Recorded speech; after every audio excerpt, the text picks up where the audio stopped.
If you suspect a coworker of unethical behavior, be sure you know the relevant facts regarding the situation before you report it.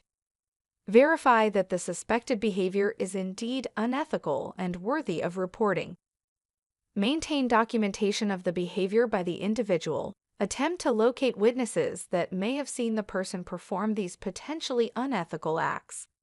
You need to have proof before you report the behavior to the company. Be sure to investigate the situation.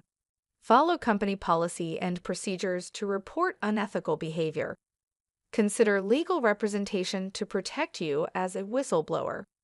Always report potential unethical behavior without malice. To deal with unethical customers, first you must identify the potential unethical customer and clearly define what the ethics issue is. Communicate to the customer what the organization's ethical policies are and how their behavior or proposed business dealings are out of compliance with that policy. Once the communication is complete, based on the feedback from the customer, the organization must make the decision to do business with them or refuse to do business.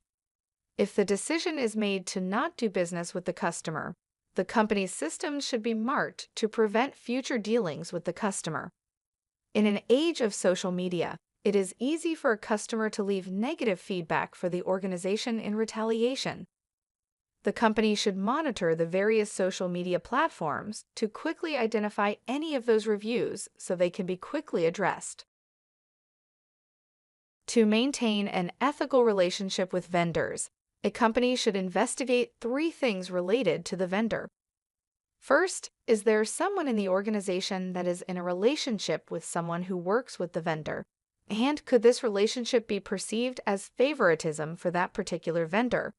Employees should disclose to the organization if they have any relationship with the vendor community so the company can use this information to make sound decisions. Second, the company cannot accept gifts or bribes from any vendor in exchange for business consideration.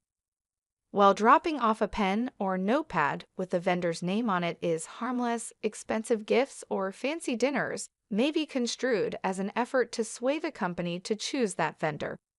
The organization should include in their ethics code monetary limits on gifts to make it easier for employees to make decisions related to vendor gifts.